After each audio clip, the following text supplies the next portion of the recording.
Carl Jung found that empaths who have been abused by narcissists go through 4 different stages of mental development. In particular, the last step scares narcissists the most. In the first stage, your natural empathy draws attackers to you like moths to a flame. Through step 4, you are no longer able to be manipulated by them. But stage 2 is where most empaths have the most trouble. If you can get through it, you'll be unbreakable. Think about this moment. You're sitting alone after another terrible experience with someone who said they would love you, but instead destroyed your sense of self. You gave your all, your energy, your limits, even your soul, only to be thrown away like yesterday's news. How did this happen to me again, you ask yourself? Jung knew more than anyone else about this trend. What he wrote: everything that irritates us about others can lead us to an understanding of ourselves. But for empaths, this understanding comes at a terrible price. Jung called this collision with the shadow. It happens inside of us as well as when people who want to take advantage of our light act in a predatory way. But Jung found something that changes everything. Being sensitive isn't the only gift an empath has. It's what I call finding the truth without meaning to. Jung noticed that people who are very sensitive can see what other people are hiding, even if the other person isn't aware of it. You don't have to try to see through masks. You understand why someone is angry. The charm they give off makes you feel empty. Jung wrote, your vision becomes clear when you look into your heart. Who looks outside dreams? Who looks inside awakens? There is a bad side to this gift, though. Narcissists are drawn to empaths like moths are drawn to flames. They need your light to feel living because it shows them how dark things are. But the narcissist tries to put out the light instead of the moth, which dies in the flame. One person feeds off of the life force of another. This is what I call Jung's vampire dynamic. Jung thought of this as psychological parasitism, though he used different words for it. Because empaths are naturally generous, they make great targets. Jung found patterns in how predators take advantage of people who are very sensitive. These patterns are what I call the 4 steps of empathic destruction. To get out of the cycle for good, you need to understand these steps. The first step is the light trap. Jung knew that empaths have what he called an overflow of libido, which means they have too much life energy. This makes something I call empathic magnetism. You easily give off warmth, acceptance, and understanding. Most of the time, people don't even know why they feel safe around you. As a child, this shows up as the kid who cries with other kids, can't stand it when someone is left out, and gets hurt when they see abuse. Jung saw that these kids would often take on everyone's mental burdens and become what he called the family healer. But here's the catch. Your light doesn't just draw in good people who want to get better. It also brings in animals looking for food. Jung wrote, where love rules, there is no will to power, and where power predominates, love is lacking. Narcissists are driven by a strong need for power, and your love feeds them. When you're in this stage, they watch how you react to sad stories, being open, and how much you'll give before you start to doubt yourself. They're not falling in love with you, they're making a list of all your flaws. This is the reconnaissance stage of psychological manipulation, which builds on Jung's ideas about how animals look at their prey. They learn exactly which buttons to press to keep you caring, giving, and sacrificing, like a general learning the layout of an enemy stronghold. Leave a comment if you've ever felt like broken people were drawn to you. I attract what needs healing, but you don't see this as predation because it makes you feel wanted, special, and like you're the only one who really gets them. Jung warned people about this trap. Becoming who you really are is the greatest gift you can ever give yourself. But in the first step, you change into the person they want you to be. Stage 2, taking out the soul. Stage 1 was the trap, and stage 2 is what I call the great devouring. Jung noticed that narcissists want more than just your love. They want to take over all of your mental energy. This is where the real battle of the mind starts. Jung wrote, the meeting of 2 personalities is like the contact of 2 chemical substances. If there is any reaction, both are transformed. But with narcissists, only you transform, and not in a healthy way. I call this projectional bombardment, a huge attack in which the narcissist puts all of their shame, anger, and feelings of not being good enough on you. All of a sudden, you're the one who is too emotional, too needy, or too much. They change the past to make you the enemy in every fight. The sneakiest part, though, is what I call empathic inversion. Your natural ability to understand how other people feel turns into a tool against you. When they get angry, you feel like you're to blame. You feel bad about their space when they pull away. You wonder what you did to make them leave when they cheat. Jung called this shadow projection. The narcissist can't face their own sadness, so they project it onto you. You take it in as if it were your own, because you're empathetic. You start to believe their story about the world, which is that you're broken and need to be fixed. At this point, you are being tortured mentally because you are being punished for the things that make you good.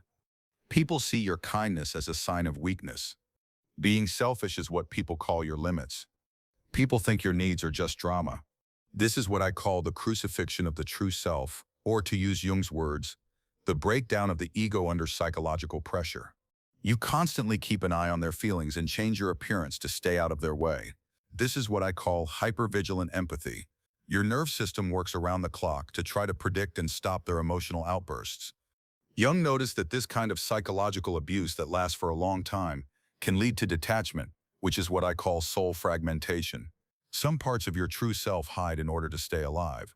You forget what you want, what you need, and what is true for you. Third stage, the dark night of the soul. Jung wrote, "No tree, it is said, can grow to heaven unless its roots reach down to hell."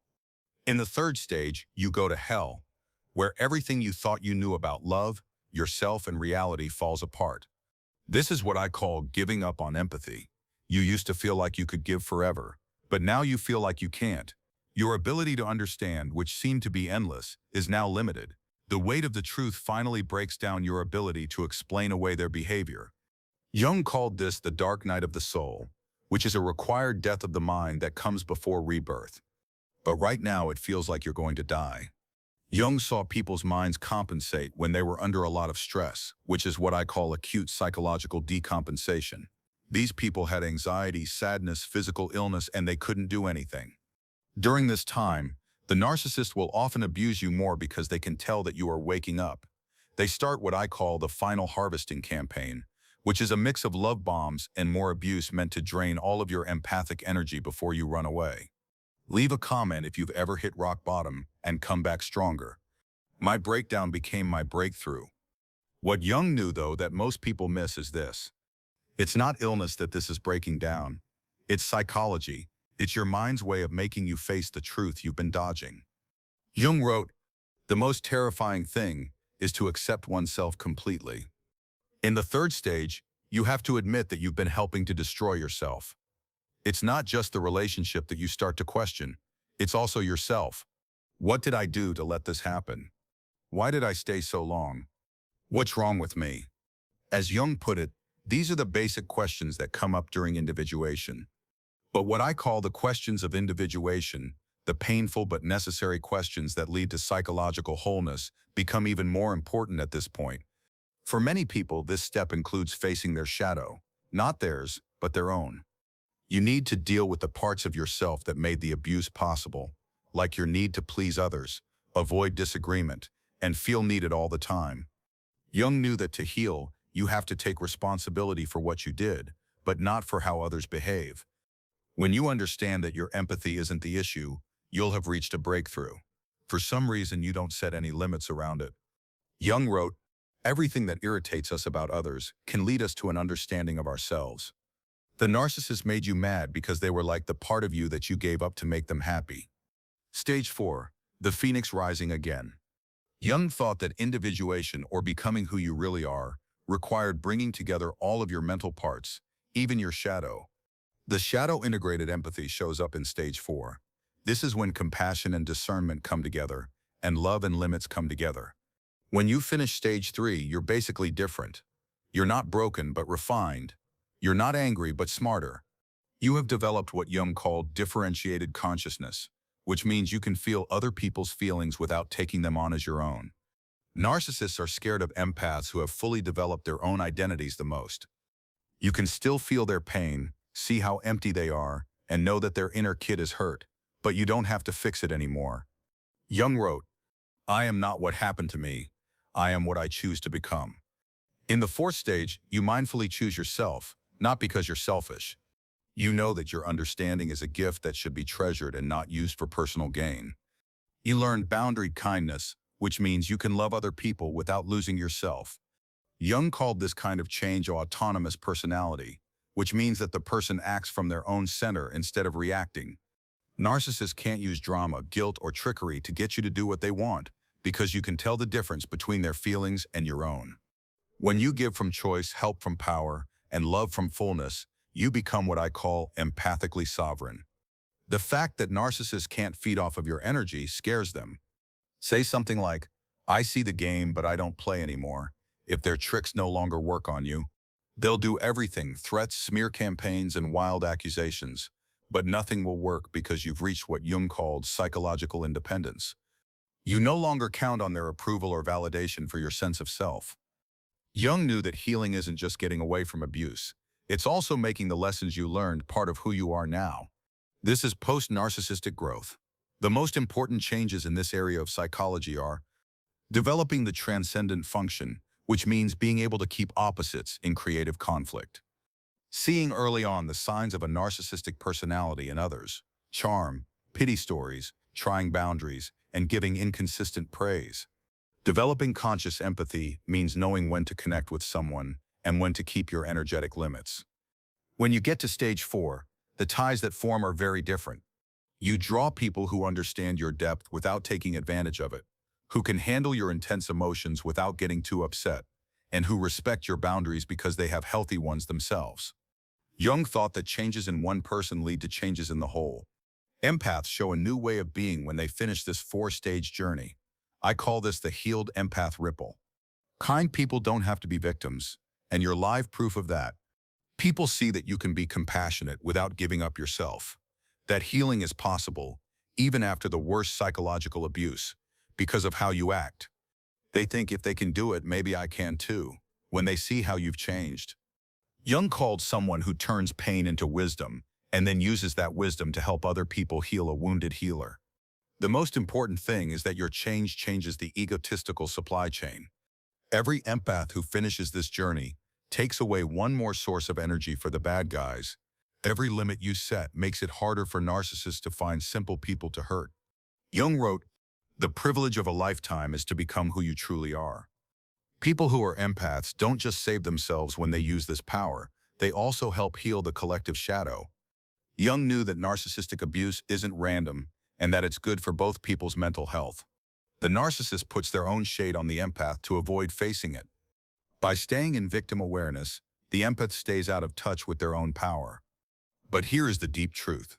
Jung found that a violent relationship is a skewed reflection of individuation. In these relationships, both people are trying to become whole, but they do it through each other instead of their own inner work. The narcissist tries to be whole by taking other people's life power. The empath wants to be whole by healing other people's hurts. Both of these methods fail because the only way to be whole is from within. The empath breaks this unconscious contract when they finish the 4-stage trip. They stop trying to help other people and work on getting better themselves. They need to stop giving away their power and take it back for themselves. This is what Jung meant by individuation, becoming one with yourself. Not perfect, but whole. Certainly not without wounds, but not made up of them. Not without emotion, but also not ruled by it.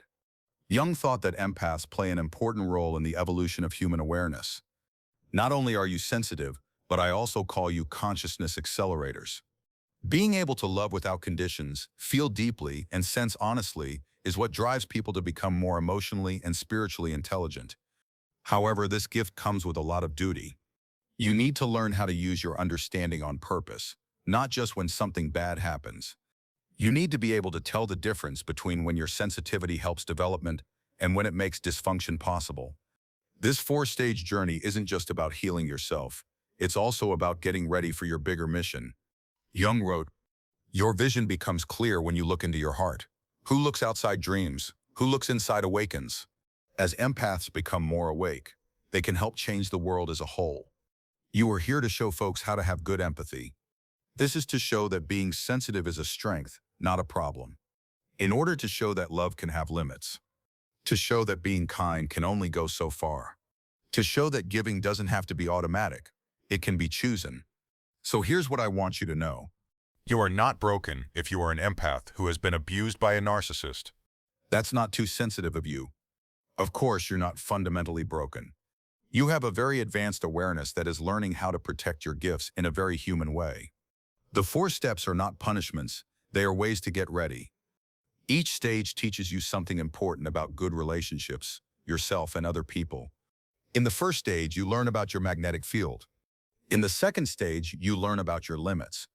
The third stage tells you what your strengths are. In the fourth stage, you learn about your independence. Jung spent his whole life researching how people become whole.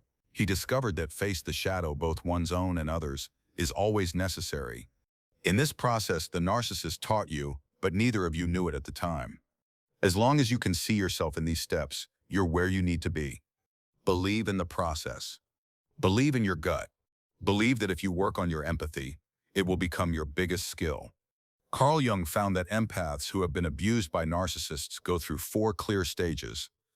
The light trap. Your gifts make people want to eat you. The soul extraction means that they try to take your energy. During the dark night, everything breaks down so that it can be put back together properly. The bird rising again, you can't be broken. You learned the most important lesson of your life from the narcissist, how to protect your heart.